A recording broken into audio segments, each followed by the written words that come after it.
durante una época de su vida, si hubiera tenido que enfrentarse a un acontecimiento tan embarazoso como ese, Julia se habría echado al suelo y habría adoptado una posición fetal, probablemente para siempre, pero a los 23 años ya estaba hecha de otra pasta. Así que, en vez de quedarse frente a los buzones, contemplando cómo su breve carrera académica ardía y quedaba reducida a un montón de cenizas a sus pies, hizo rápidamente lo que había ido a hacer y regresó a casa. Una vez allí, e intentando no pensar en los asuntos académicos, hizo 4 cosas. Primero, cogió un poco de dinero del fondo para emergencias que guardaba en una fiambrera debajo de su cama. Segundo, fue a la tienda de licores más cercana y compró una botella muy grande de tequila muy barato. Tercero, volvió a casa y escribió un largo y sentido mensaje de pésame para Rachel. Olvidó a propósito comentarle qué estaba haciendo y dónde estaba viviendo, y lo envió desde su cuenta de Jimmy en vez de desde su cuenta universitaria. Cuarto, se fue de compras. Esa última actividad era un desconsolado homenaje tanto a Rachel como a Grace, porque a ambas les encantaban las cosas caras.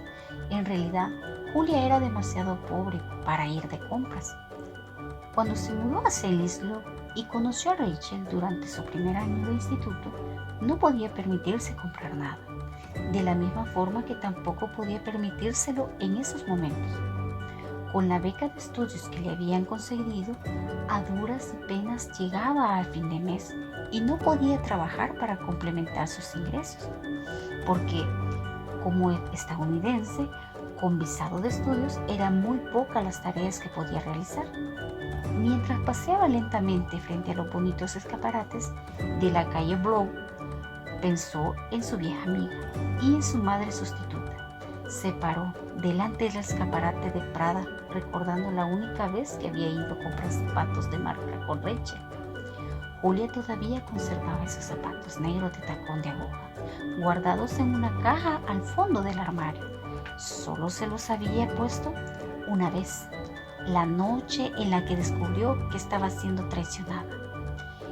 Quiso destrozarlos, igual que había destrozado el vestido, pero no pudo.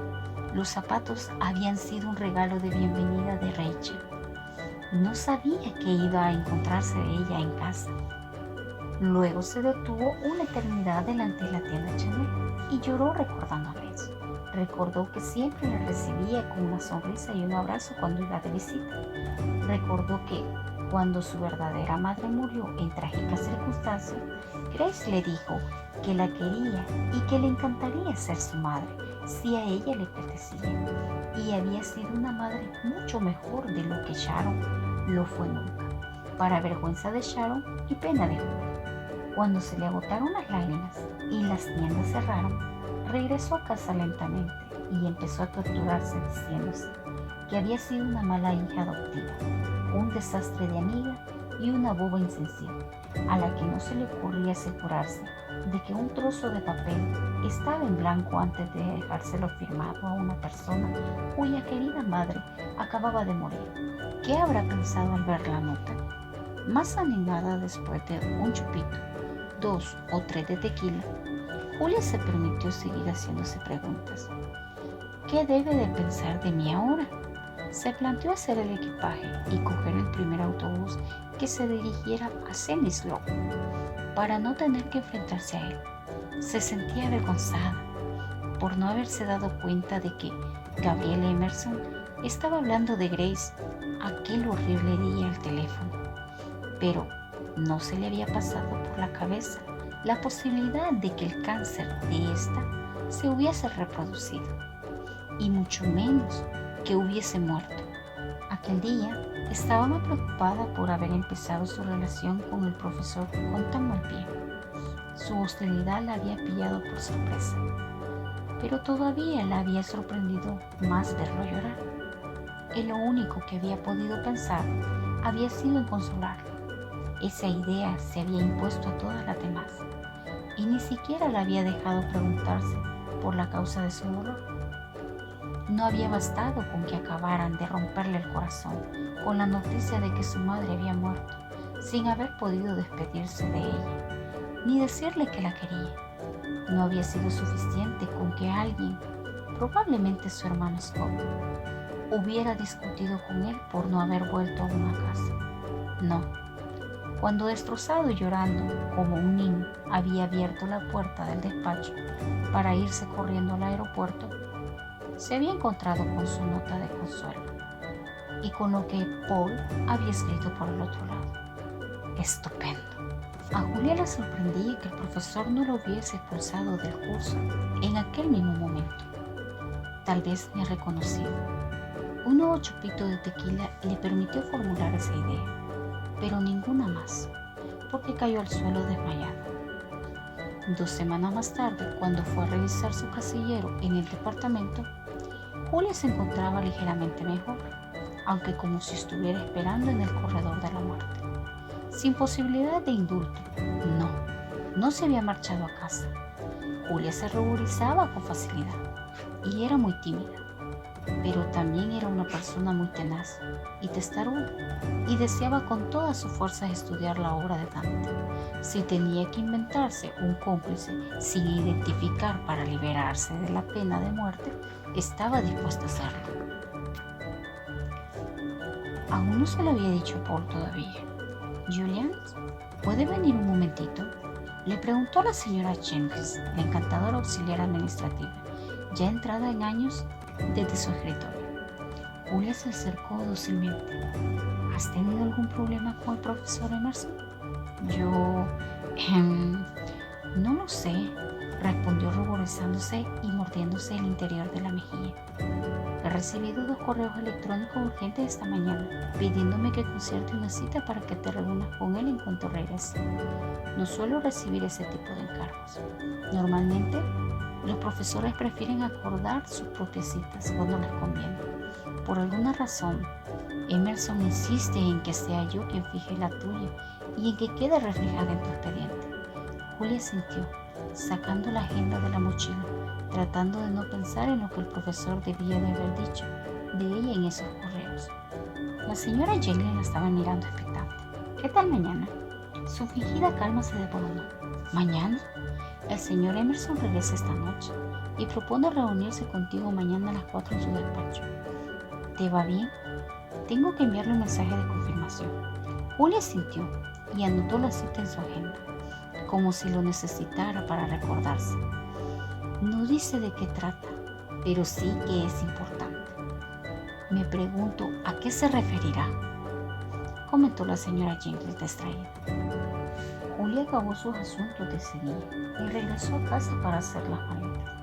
Con la ayuda de su amiga, la señorita Tequila, a la mañana siguiente tenía casi toda la ropa guardada en sus 2 maletas. Sin querer admitir la derrota, ni ante sí misma ni ante la señorita Tequila, decidió no acabar de hacer el equipaje, por lo que se encontró haciendo girar los pulgares de aburrimiento.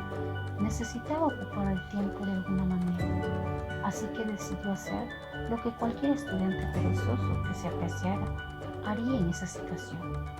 Aparte de beber e ir de fiesta como otros estudiantes perezosos, limpiar su apartamento. No le llevó demasiado tiempo. Cuando hubo terminado, todo estaba en perfecto orden, escrupulosamente limpio y con un ligero aroma a limón. Orgullosa del resultado, preparó su mochila para ir a la universidad. Mientras tanto, el profesor Emerson recorría los pasillos del departamento a grandes zancadas. Estudiantes y colegas por igual se iban volviendo a ese paso. El profesor estaba de mal humor y nadie quería interponerse en su camino. Llevaba una buena temporada de ese talante, pero ese día estaba más cascarrabias de lo habitual, debido a la tensión y a la falta de sueño. Los negocios de Air Canada le habían echado una maldición y lo habían sentado al lado de un padre y de su hijo de 2 años que regresaban de Filadelfia. El niño lloró sin parar durante todo el viaje y se meó encima del profesor Emerson, mientras su padre dormía profundamente. En la penumbra del avión, mientras se secaba la orina del niño de sus pantalones de Armani, pensó que el gobierno debería decretar la esterilización de los padres permisivos. Julia acudió puntual a su cita de las 4 con el profesor Emerson y comprobó encantada que la puerta estaba cerrada, aunque su alegría duró poco al darse cuenta que el profesor estaba dentro, gritándole a Paul. Cuando su compañero salió, 10 minutos más tarde, seguía igual de erguido que siempre, con sus casi 2 metros de altura, pero visiblemente alterado. Julia buscó con la mirada la salida del incendio. Con solo 5 pasos podía ponerse a salvo. Únicamente tendría que enfrentarse a la policía por haber hecho sonar una alarma de incendios de manera ilegal. Resultaba una idea tentadora. Paul se percató de lo que estaba pensando y negó con la cabeza. Tras murmurar algunos insultos dirigidos al profesor, sonrió. ¿Te gustaría tomar un café conmigo algún día? Julia lo miró sorprendida. Estaba demasiado nerviosa por la reunión para pensar en nada más. Así que sintió. El joven siguió sonriendo y se inclinó hacia ella. Sería mucho más fácil si tuviera tu número de teléfono. Ruborizándose, Julia buscó un trozo de papel. Se aseguró de que no hubiera nada escrito por el otro lado y anotó el número de su móvil.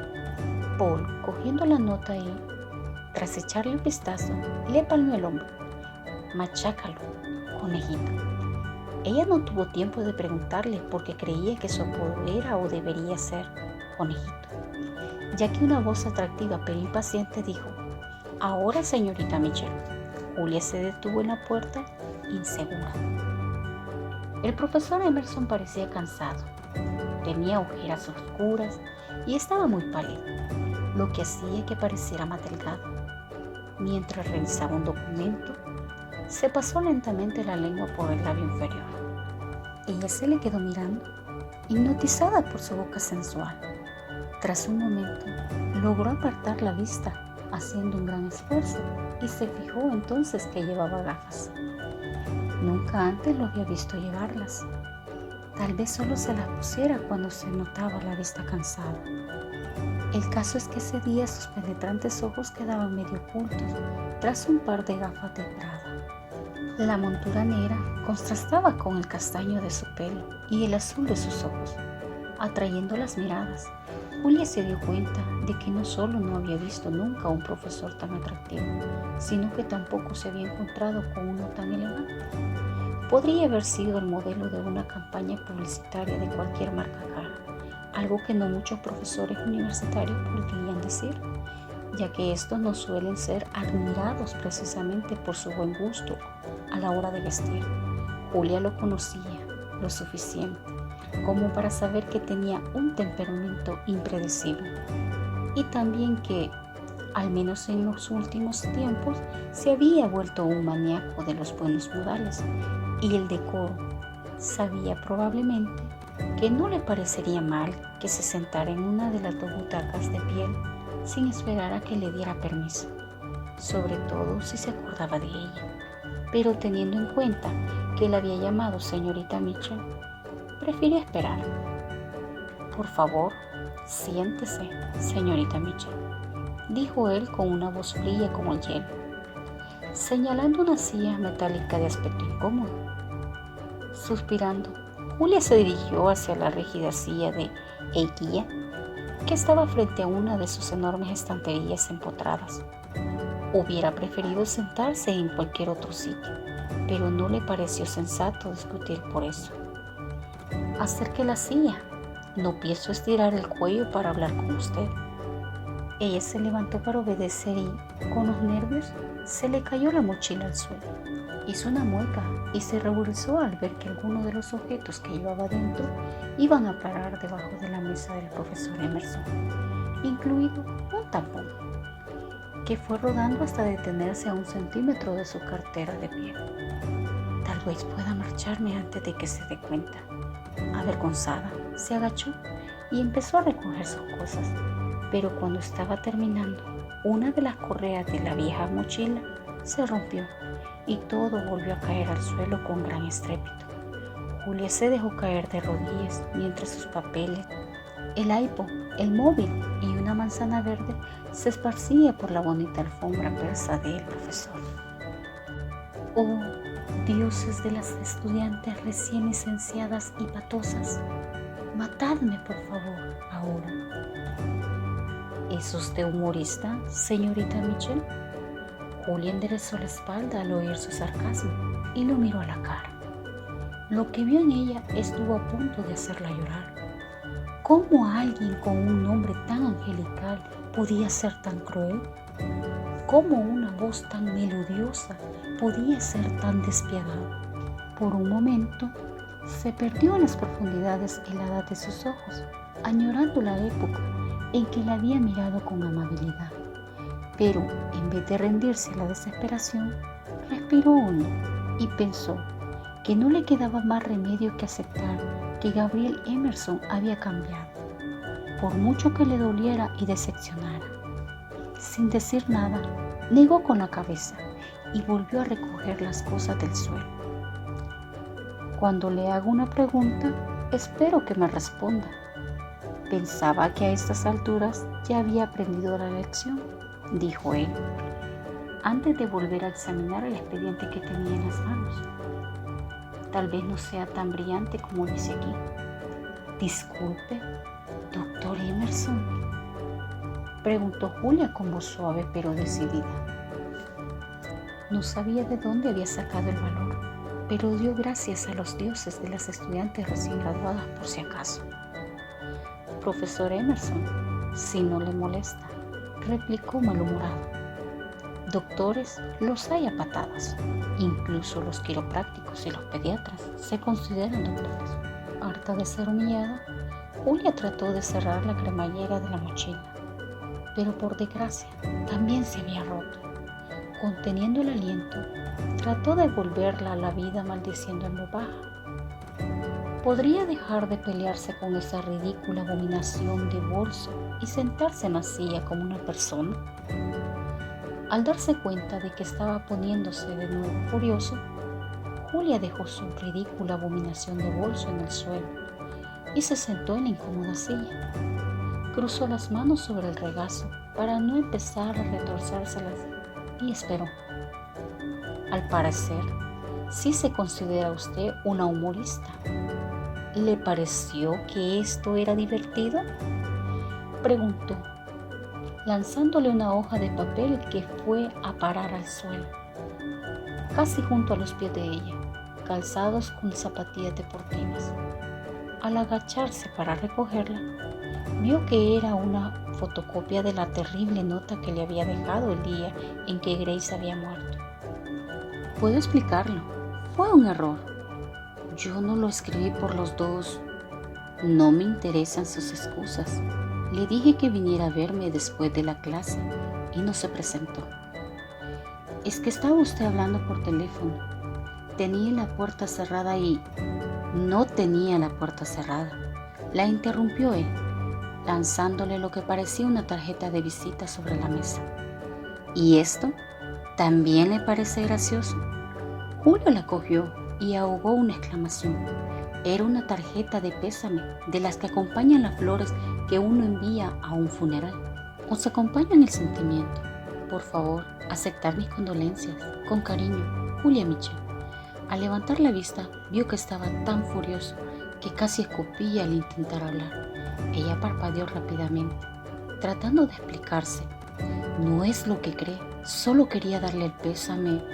No le basta con la nota que dejó en la puerta, pero es que esta nota era para su familia. Deje a mi familia en paz, exclamó él, dándole la espalda y quitándose las gafas para poder frotarse la cara con las manos. Julia acababa de ser arrancada del reino de los sorprendidos y arrojada al país de los atónitos. Nadie se lo había aclarado. Él había malinterpretado su nota por completo y nadie se había molestado en explicárselo. Con el estómago encogido, empezó a preguntarse qué significaría eso. Ajeno a sus elucubraciones, el profesor se obligó a calmarse haciendo un esfuerzo hercúleo. Cerró el expediente de Julia y lo dejó caer con desprecio sobre la mesa antes de fulminarla con la mirada. Veo que está aquí con una beca para estudiar a Dante y me temo que soy el único profesor de este departamento que se ocupa del tema. Dado que esto, añadió, señalando el espacio entre ellos, no va a funcionar, va a tener que buscarse otro tema y otro director para su proyecto, o pedir el traslado a otro departamento, o mejor aún, a otra universidad. Le comunicaré mi decisión al director de su programa de estudios con efectos inmediatos. Y ahora, si me disculpa, haciendo girar su silla, empezó a teclear furiosamente en el ordenador portátil. Julia no se creía lo que estaba oyendo, mientras permanecía quieta en la silla, tratando de absorber no solo su discurso, sino sobre todo su conclusión. El profesor volvió a hablar, sin molestarse en alzar la vista. Eso es todo, señorita Mitchell. Ella no dijo nada. No valía la pena. Se levantó lentamente aturdida y recogió del suelo su ofensiva mochila, sujetándola contra el pecho. Salió del despacho sin rumbo, como una zombie. Al salir del edificio y cruzar la calle Brown, se dio cuenta de que había elegido un mal día para salir de casa sin chaqueta, pues la temperatura había descendido bruscamente y había empezado a diluviar. No había dado ni 5 pasos y ya estaba empapado. Tampoco se le había ocurrido coger un paraguas, así que tenía por delante una caminata de 3 largas manzanas bajo la lluvia, el frío y el viento.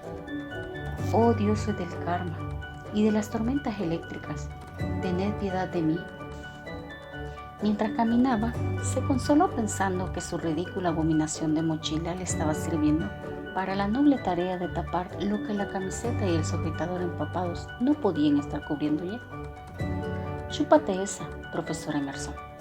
Mientras caminaba, reflexionaba sobre lo que acababa de pasar. Se había preparado haciendo las maletas la noche anterior, pero sinceramente, había esperado que él la recordara. Había esperado que volviera a mostrarse amable, pero se había equivocado.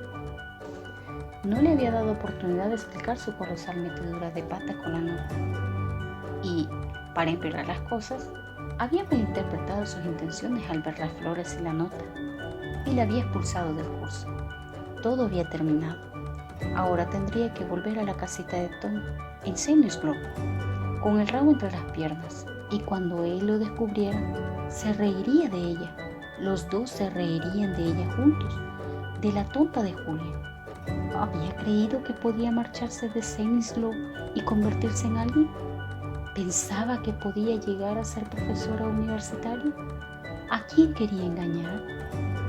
Todo había terminado, al menos durante ese curso. Julia miró la destrozada y empapada mochila como si se tratara de un bebé y la abrazó con fuerza.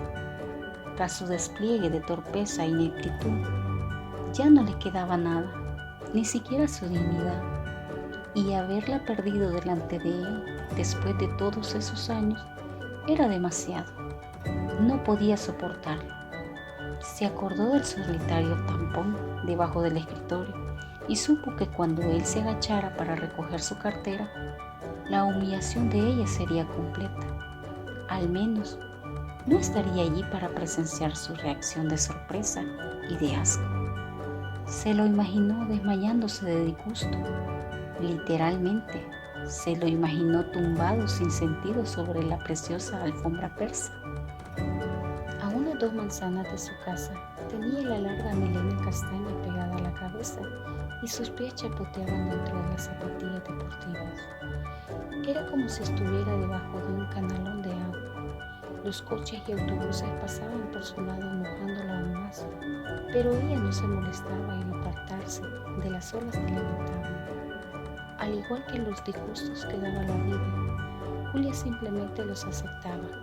En ese momento, otro coche se acercó a ella, pero al menos este redujo la velocidad para no empaparla más. Vio que se trataba de un Jaguar negro, que parecía nuevo. El coche siguió frenando hasta detenerse por completo. La portazuela del acompañante se abrió y una voz masculina gritó: ¡Suba! Julia dudó. No creía que el conductor se estuviera refiriendo a ella. Miró a su alrededor. pero era la única idiota que estaba caminando por la calle bajo aquel aguacero. Curiosa, se acercó. No tenía intenciones de montarse en el coche de un desconocido, ni siquiera en una tranquila ciudad canadiense. Pero al agachar la cabeza, se encontró con dos penetrantes ojos azules que la miraban desde el asiento del conductor, y se acercó un poco más. Pillará una pulmonía y se morirá. Suba, la llevaré a casa, dijo él, con una voz mucho más suave. Era casi la voz que Julia recordaba. Así que, por los buenos tiempos y no por otra cosa, subió al vehículo y cerró la puerta, pidiendo disculpas en silencio a los dioses de los jaguares por mojar su tapicería de cuero negro y sus alfombrillas inmaculadas. Dejó de rezar al oír los acordes del nocturno 9, número 2 de Chopin. Siempre le había gustado esa pieza, pensó sonriendo. Se volvió hacia el conductor. Muchas gracias, profesor Emerson. Espero les haya gustado el capítulo de hoy. No se les olvide comentar, darle like, activar la campanita y pedir tu saludo. Los espero la próxima semana en Susurrando a tu oído.